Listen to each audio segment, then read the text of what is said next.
여러분 안녕하십니까? CJB 아침 뉴스입니다. 최근 유치원과 초등학생을 중심으로 독감이 빠른 속도로 퍼지고 있습니다. 충청북도도 예외는 아닌데요. 예방접종은 물론 개인 위생의 철저한 관리가 필요해 보입니다. 장원석 기자입니다. 청주의 한 소아 전문 병원입니다. 진료실마다 독감 검사를 하는 어린 환자와 보호자들로 크게 붐빕니다. 일주일 새 독감 검사 건수는 2배 이상 늘었습니다. 기침도 계속 좀 간헐적으로 하고 밤이 되면 좀 더 심해지고 이래서 그냥 단순한 감기, 단순한 건 아닌 것 같아서. 충청북도 감염병 관리 지원단의 조사 결과 11월 셋째 주 충북의 인플루엔자 독감 환자 수는 진료 환자 1000명당 31.8명으로 지난 5주 사이 3배가량 급증했습니다. 질병관리청 독감 유행 기준인 1000명당 6.5명보다 5배나 많고 지난해 같은 기간보다 3배 이상 늘었습니다. 연령별로는 단체 생활이 많은 7세에서 12세 사이 어린이들의 감염 비율이 65세 이상 인구의 42배에 달해 가장 많았습니다. 보건당국은 최근 2년간 독감 유행이 없었고 이 기간 자연 면역력이 생기지 않은 것 등을 원인으로 꼽고 있습니다. 이게 날씨가 쌀쌀해지면 독감이나 코로나나 이런 호흡기 계통의 바이러스가 아주 기승을 부려요. 진짜 한 명도 없었어요, 인플루엔자가. 근데 이제 마스크 벗기 시작하면서 소아과 전문의들은 꼼꼼한 개인 위생 관리와 예방 백신 접종을 당부하는 한편 인플루엔자 진단 후 열이 떨어지더라도 감염력이 사라지는 24시간 동안은 집안에서 휴식해 줄 것을 권고했습니다. CJB 장원석입니다. 평소 친하게 지내던 친구나 선후배에게 여성과의 술자리를 마련하고 성관계를 유도한 뒤 금품을 뜯어낸 일당이 공갈대의 혐의로 경찰에 붙잡혔습니다.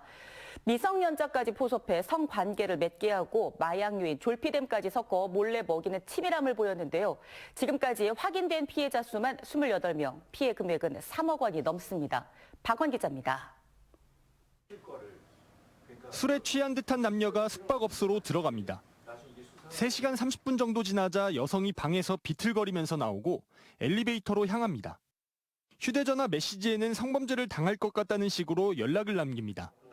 누가 봐도 여성이 성폭행 피해자처럼 보이지만 이 모든 건 연기였고 공갈단 총책 20대 남성이 꾸민 계획적인 범죄였습니다. 평소 친한 친구나 선후배에게 아는 여성과의 술자리를 만들겠다고 한 뒤 실제로 만나면 성관계를 유도하고 나중에 성범죄로 가장해 금품을 갈취한 일당이 경찰에 붙잡혔습니다.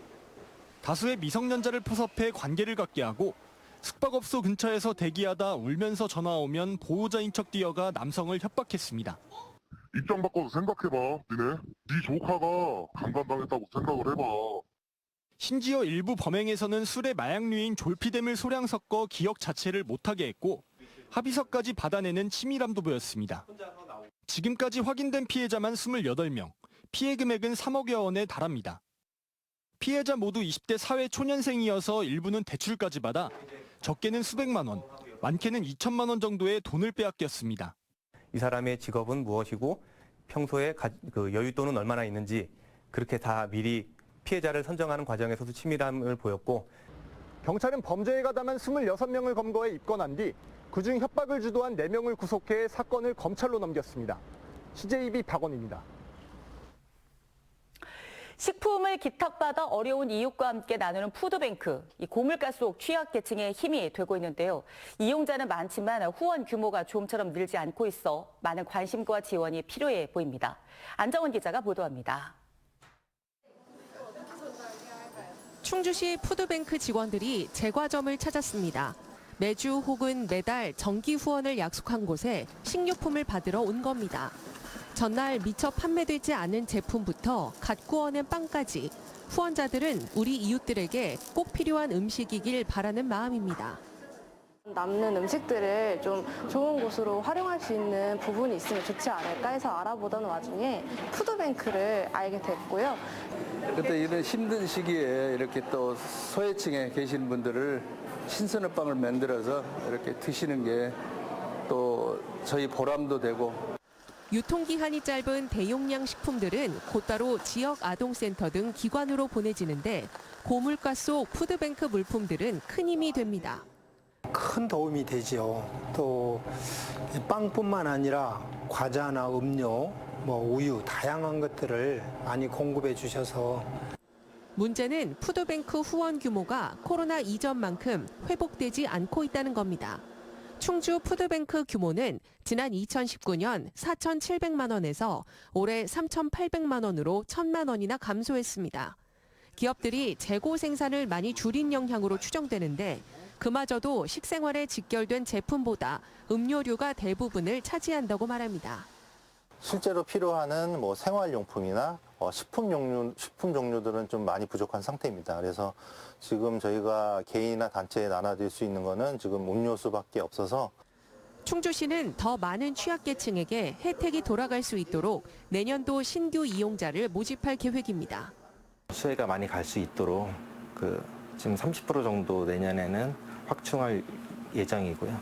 그만큼 저희도 푸드뱅크나 푸드마켓에서도 그만큼 또 이제 많이 기부를 많이 받아서 지역의 푸드뱅크와 푸드마켓이 고물가 속 어려운 이웃들의 든든한 지원군이 되고 있는 가운데 더 많은 후원자들의 참여가 절실해지고 있습니다. CJB 안정은입니다. 인구 10만 미만의 지자체 부단체장의 직급을 단계적으로 4급에서 3급으로 상향하는 지방자치법 시행령 개정안이 입법 예고된 가운데 전국 공무원 노조 충북본부가 충청북도를 규탄하고 나섰습니다. 노조는 기초지자체 소속 공무원이 자체 승진해 부단체장을 맡을 수 있도록 해달라고 요청했지만 충청북도가 이를 거부하고 있다며 충청북도의 기득권에 맞서 싸울 것이라고 밝혔습니다. 현행 지방공무원법은 시도지사가 인사교류안을 작성해 권고하면 시장 군수가 정당한 사유가 없는 한 이를 따라야 한다고 규정돼 있습니다.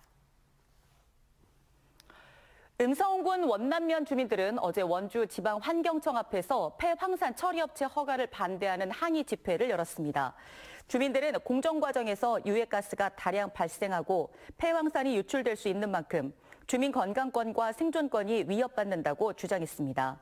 해당 업체는 원남면 조촌리에 하루 처리 용량 35톤, 저장 용량 660톤의 폐황산 중화 처리 시설 건립 계획을 원주 환경청에 제출한 바 있습니다.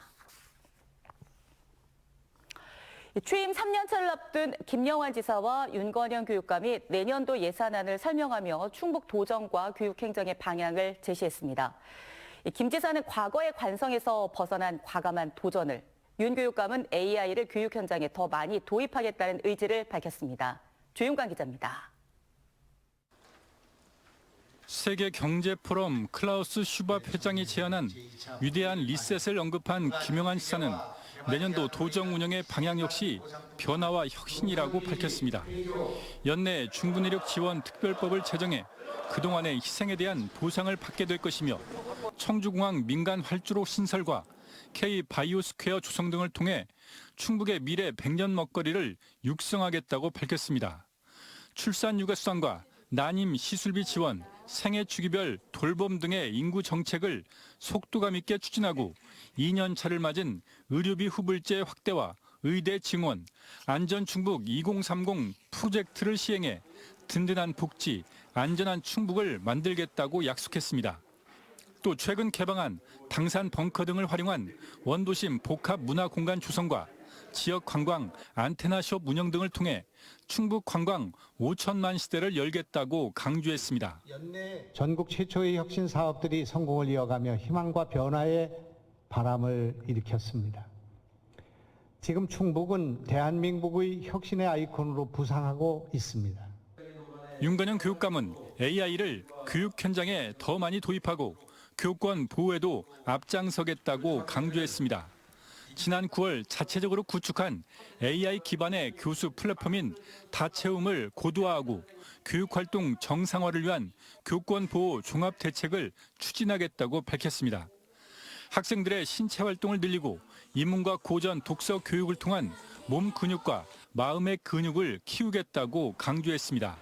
내년에는 그동안의 발판을 다져놓은 충북교육 정책이 학교 곳곳에 스며들어 우리 학생들이 더욱 빛나는 아이들로 성장할 수 있도록 김영환 씨와 윤건영 교육감이 각각 7조 1,401억 원과 3조 6,224억 원의 내년도 긴축 예산안을 제출한 가운데 도의회는 오늘부터 상임위별로 예산 심의에 돌입합니다. CJB 조윤광입니다. 청주 오송을 중심으로 간 K바이오스퀘어 조성 사업의 제도적 기반이 될 조례가 제정됐습니다. 충청북도의회는 어제 열린 본회의에서 충청북도 K바이오스퀘어 조성 지원에 관한 조례안을 최종 의결했습니다. 이 조례안에는 사업과 관련해 전담 기구를 구성하거나 카이스트 캠퍼스 조성 등 관련 사업을 지원할 수 있는 근거들이 포함됐고 다음 달 공포와 함께 시행에 들어갑니다. 청주시의회가 전국 댐 소재 지역 5개 시군의회와 협의체 구성을 위한 업무 협약을 했습니다. 충주시의회는 충남 보령시의회, 경북 안동시의회, 강원 춘천시의회, 전북 임실군의회와 내년 상반기까지 협의체를 구성하고 댐 주변 지역 행위 규제 해소와 활성화 방안 등을 공동 모색하기로 했습니다. 또한 정부와 관계기관에 공동으로 대응하기 위한 실무협의회를 구성할 방침입니다. 청주시 제2매립장이 오창읍 후기리에 들어섰습니다. 내년부터 사용 연한이 만료되는 강내면 학천 매립장을 대신하게 됩니다. 홍우표 기자입니다. 둘, 셋, 넷, 커팅해 주시기 바랍니다. 고맙습니다. 청주시 제2매립장이 문을 열었습니다. 지난 2013년 매립장 후보지를 공모한 이후 10년 만입니다. 지난 2016년 오창읍 후기리로 최종 입지가 결정됐고 당초 도명태로 지을 예정이었지만 과도한 높이의 옹벽 시공 등 여러 문제가 제기되면서 노지형으로 변경됐습니다. 지난 2021년 착공했고 같은 해 주변 영향지역 주민지원협의체도 구성되면서 사업이 급물살을 탔습니다. 이곳 오창 주민 여러분, 특히 인근의 후기리 주민들이 적극적으로 협조해 주셨기 때문에 매립장 조성을 할 수 있게 됐습니다. 완공까지 482억 원이 투입된 매립장은 22만여 제곱미터의 땅에 118만 세제곱미터를 매립할 수 있습니다. 생활 쓰레기를 태우고 난 소각재와 불연성 폐기물만을 매립하고 침투수 또한 오창과학산업단지 공공폐수처리시설로 직접 연계 처리하는 친환경 최첨단 시설입니다. 지하수 집수정을 4곳을 만들어 놨습니다. 그래가지고 이 또한 침투수가 유출되면 확인할 수 있도록 그런 장치가 현장에 설비가 되어 있는 형태입니다. 내년부터 학천 매립장을 대체하게 된 청주시 제2매립장. 1단계 사용연한은 2046년까지 22년이지만 2단계 확장을 거치면 최대 40년간 사용이 가능할 전망입니다. CJB 홍우표입니다. 충북형 도시농부 인력이 6만 명을 돌파했습니다. 충북형 도시농부 사업은 도시민들의 유휴 인력을 모집해 교육한 뒤 일손이 필요한 농가에 파견하는 사업으로 인건비의 40%를 도가 지원합니다.